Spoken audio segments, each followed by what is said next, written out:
All right, what is up, tycoons? What's up, traders? Super excited for today's video. We're going to take a look at three tokens. We're going to look at Cardano, XRP, and Bitcoin. This is a viewer request video. I do these viewer requests every week. So if you want to see your crypto, your token in the next video, all you got to do is comment down below and I'll get to it as soon as I can. Now, with that being said, of course, none of this video is financial advice. Rather, just going over some of the live data presented to you guys in the form of these candlestick charts. And I'm going to break down some of the key levels, how I come up with these key levels, as well as any chart patterns or signals that I'm seeing on the RSI and the MACD. So that way you guys can learn some of the different strategies that you can use to help give yourself an edge when it comes to trading. Trading is like going to battle. It's like going to war. You need to be properly prepared and you need to have basically as many weapons as you can and know how to use those weapons correctly. So that way you can increase your odds of success on the battlefield. Now we're going to start off here on the Cardano daily chart. All right, taking a look at ADA. And in the last video, I mentioned we had this rising wedge and we could see a large move down if we broke this major trend line here, as this is a bearish chart pattern. Now, I also gave the major support levels, which were the 38.2, the 50%, and 61.8% Fibonacci retracement levels. These are the three most common and well-respected retracement levels. All right. And you use these to identify trend continuation versus trend reversals, because nothing moves in a straight line up or in a straight line down. Rather, you get a move up, retracement, continuation of the trend, or you get a move down, retracement, continuation of that trend. So what we're looking for is, since the beginning of the year, you can see when 2023 has started, the crypto market has been rallying tremendously. We had a very big push up. Right. And I said, hey, if we come down, all of this is healthy retracement territory. We're going to be bearish below 0.3091. If we flip that level from support to resistance, then most likely we're going to see the rest of this rising wedge play out and take us back down here to the 0.28 to 0.24 region on Cardano. Rather, what we did was we found support along our 61.8% retracement level, and we started to push back up. Now, we haven't taken out our recent highs, so there's still plenty of work to be done before we could even hit our bullish price targets. So keep that in mind. But what we're looking for is we're going to look to see if we can get a little bit of a three-wave structure, a 1, 2, 3, up towards our bullish price targets. But we need to keep in mind the possibilities of any reversals back to the downside. Remember, we're still going to be bearish below 0.3091. Anything above there is healthy consolidation, ultimately to decide the next move, whether it's a breakout to the upside or a breakout to the downside. Because you can spot downside reversals if you move up, retrace, consolidate, and then break through those major retracement levels. Right. And so right now, it does appear that we could be trying to put in an inverse head and shoulders. It's not really there yet, but you could say we have a left shoulder, we have a head, and this could be a right shoulder here forming. So I will pay close attention, see how that develops. But if we break this 0.3522 support area, most likely we're going to come back down and test our other prior support levels and invalidate any possibility of that inverse head and shoulders. Now, when it comes to the MACD and the RSI, they're very useful for spotting potential entries and exits. So if we look at our RSI, we initially had this bearish divergence combined with the bearish chart pattern, signaling that we could be seeing some type of move down relatively soon when I was making the videos, right? So we have highs here, higher highs, higher highs. Notice how we're continuing to make these higher highs. But if you look at your RSI, we have a high here, a lower high, and a lower high. So the price of the token has gone up, but the relative strength index has gone down, meaning we're losing relative strength as price is going up. That's a term known as bearish divergence. We had the bearish chart pattern, and you see we had a strong move to the downside from about 42 all the way down to 30.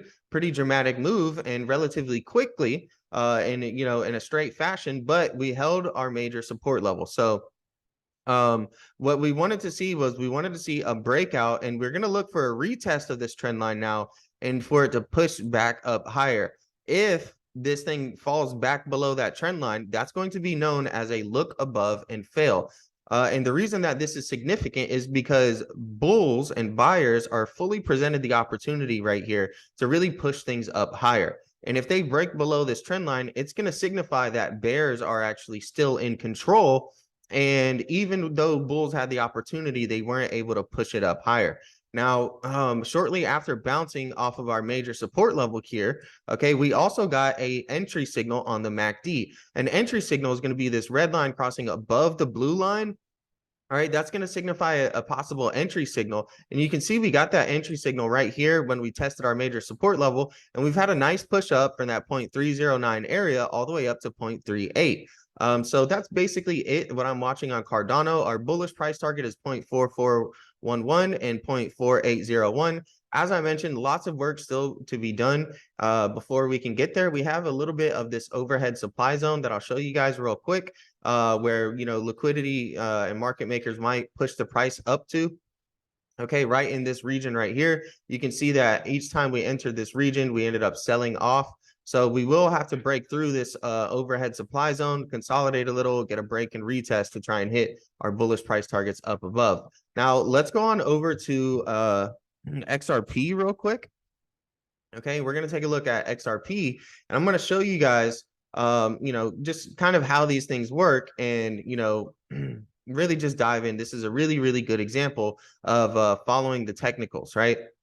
So let's zoom in here on our MACD some more, and we'll drag this over a little bit so you guys can see. And we had a similar trend line here on our relative strength index. And remember, I said on Cardano, we're looking for a break, retest, and then push higher, right? That's exactly what we got here on XRP. See, we had the initial breakout, we came back, we bounced twice off of this trend line, and then we ended up pushing higher. So it was really, really good to see that. All right, not only off of the bounce here of our trend line, we also did get a MACD entry signal as well. And you can see that all of this happened right in this time period when XRP was about 35 cents, and it exploded up, and look where it hit, exactly to the second bullish price target of 0.4940.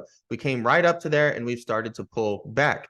Now, just like Cardano, we had our major levels that we were going to be bearish below. All right, the year started over here. We had a strong push up. We pulled back to our 61.8% retracement level, and we got that three-wave structure. So, you know, it does make sense for us to get some type of pullback after our wave 3 structure, and our new major support levels are going to be right over here, as now we have, instead of this swing low and this swing high that we're tracking the retracement of, we have our new swing low and our new swing high, and we're tracking the healthy retracement territories to see if we can push up, or if we break below these, we could head back down and retest some of our previous levels here or over here.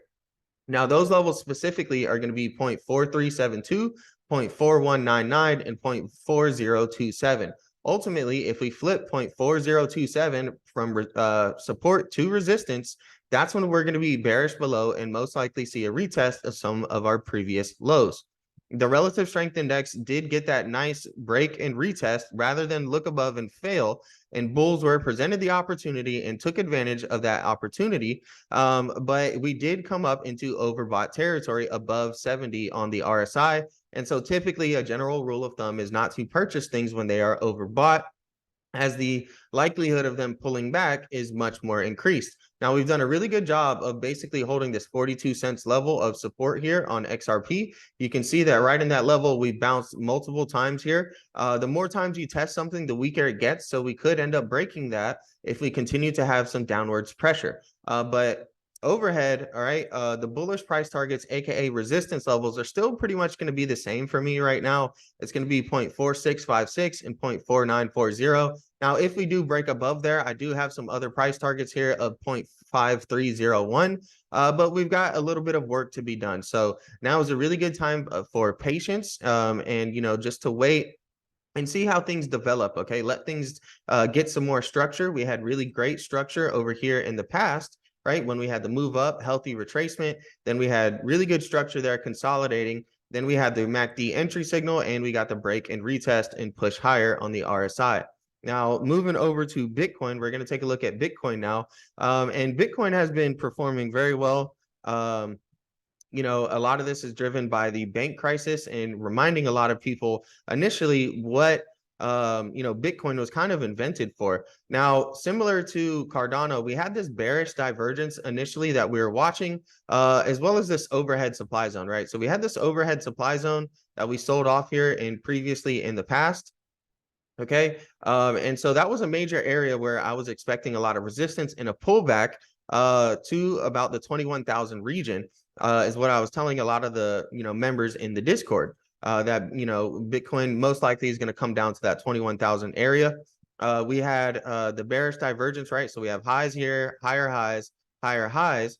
Token is going up in price, but we have high, lower high, lower high. So losing relative strength as the price is going up, bearish divergence. But we did a really good job, okay, of holding our major support levels. In this case, on Bitcoin, we held up roughly at the 50% retracement level of 20,376, and we got our nice 1, 2, 3 structure up and have begun hitting the bullish price targets on Bitcoin. Our first bullish price target was 27,155, and you can see we're actually flipping that from resistance to support a little and continuing to hold above there. So that's going to be a really key area.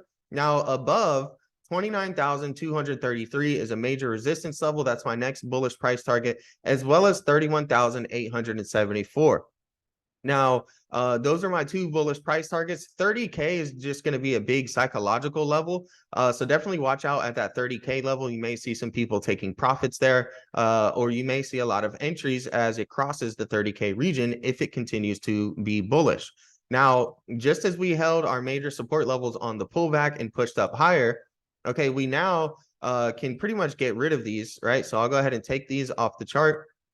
And these are our new major support levels for the retracement territory after our new swing low and our new swing high.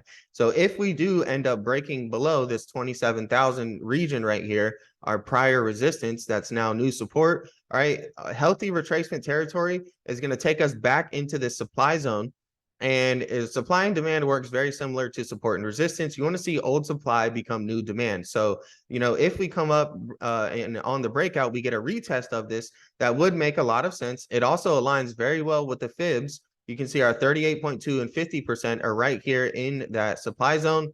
But ultimately, 23,103 is going to be that line in the sand. If we consolidate and break below there and flip 23,103 from support to resistance, then ultimately we're going to retest most likely some of our previous lows here around the 20K region, even possibly down to the 17,000 area. So keep an eye out. All right, pay attention to some of the major levels. Look at your RSI and your MACD. If we take a look here on the RSI, we got a clean breakout, right? We haven't even really retested it. We did get a slight pullback, but it's going to be interesting to see if we do see some type of pullback. Can we bounce off of this prior bearish divergence trend line and flip that from an area of resistance to support? We also broke through the bearish divergence we had on the MACD. Huge buy signal right here, right when we bounced off of the 50% retracement level. We see a very strong crossover from the red line to the blue line. We got a very strong push up. Hopefully you enjoyed this video. That's it for today. Smash that like button, subscribe to the channel. Don't forget, I do these viewer requests every week. So if you want to see your token or your cryptos in the next one, all you got to do is comment down below and I'll get to it as soon as I can.